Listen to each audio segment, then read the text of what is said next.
Introduce yourself and tell me about how you became a community owner and what led you to sell your community. My name is Marc Seigle.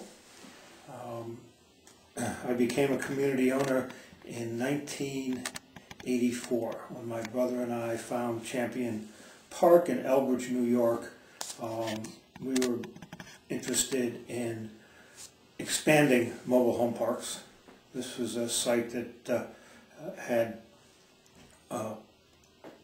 enough land for expansion, and we went through the approval process, and that's how I became an owner. We had never intended to be operators, but with this one we did, and we operated it for 25 years, and it was time to sell. And what was your thoughts when you first went out into the market with it? My thoughts were that it was a good product, somebody would buy it, and I gave it to a broker who was very good at what he did and who I trusted, and told him that he was the vice president of sales. Take care of it. And when you first heard about when you first contacted by Patstone and Rock USA, what were your thoughts about this resident purchase as a possibility? Well, I thought of it. I thought of it in terms of a purchase by a community development corporation, and I was a little bit reticent because there was a time involved beyond which I did not want to own the park. And it was not clear to me, having worked with CDCs for a number of years, that they would be able to meet those deadlines. They were very tight, and what they do in terms of community organizing takes a long time. So what was the turning point for you in terms of the residents purchasing it? What point did you realize that it would actually be a resident-owned community? Sometime shortly after my initial dealings with Patstone, they described the process and what they intended to do and how they were going to accomplish it within the timeline that was going to be required. That's when I first learned that it would be a resident-owned community. And what were your expectations going into this arrangement? My expectations were that it was unlikely. My expectations were, having worked with community development corporations, was that they just couldn't meet the time requirements that this deal required. So those were my expectations. And then were your expectations... They were not met. Thank you. No, I met with... I certainly felt that it was worthwhile talking with them. I'd always been interested in affordable housing. My brother and I were in that business for a long time.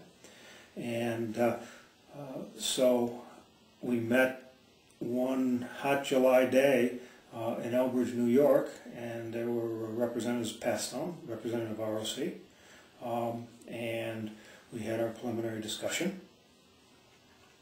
And I came to the conclusion after that if it could be done, these were probably the folks to do it. And how was the process from that point on? The process from that point on was probably as good as one could have wanted. They told me what they had to do. They gave me a time frame in which they thought they would be able to do it. They told me what I could do to help that process along.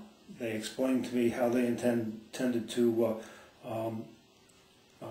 finance the deal, and they met pretty much every milepost that they indicated they needed to. That's great.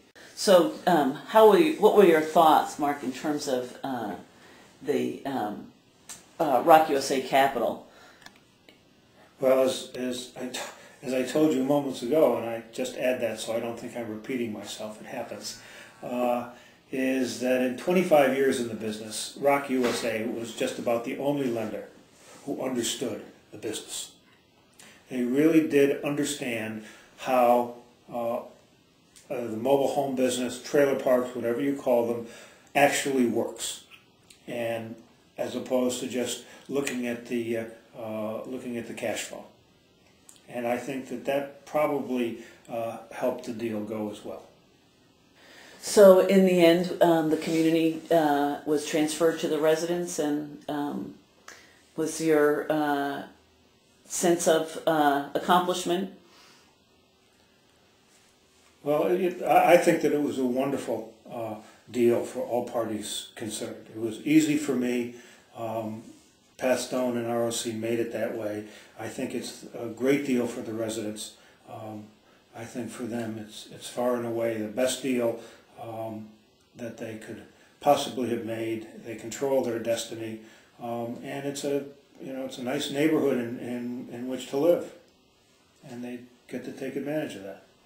So if another community owner were to ask you, call you and say, "Oh, I'm selling my community, and the residents have expressed an interest in purchasing," what would your advice be? My advice would be, if you're dealing with Pat Stone and you work out all of the other things that are necessary to a deal, you shouldn't lose too much sleep. It'll go. That's great. Would you say there's anything different in terms of your sense afterwards or during than any other commercial real estate deal that you might have been involved in? Well, one certainly had the sense, my judgment, that it was the right thing to do. That if it could be made to work as a real estate deal, then it was absolutely the right thing to do. And one should always do the right thing if you can. So from that standpoint, it was certainly a better deal for me than having sold to some owner-operator someplace or to some syndicate. But in terms of the other aspects of a commercial real estate deal, Pat Stone handled that part, and they did it wonderfully. That's great.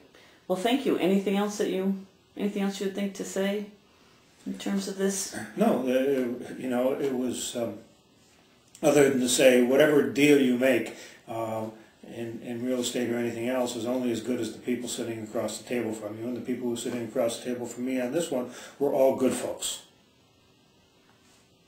Great. Thank you. Okay.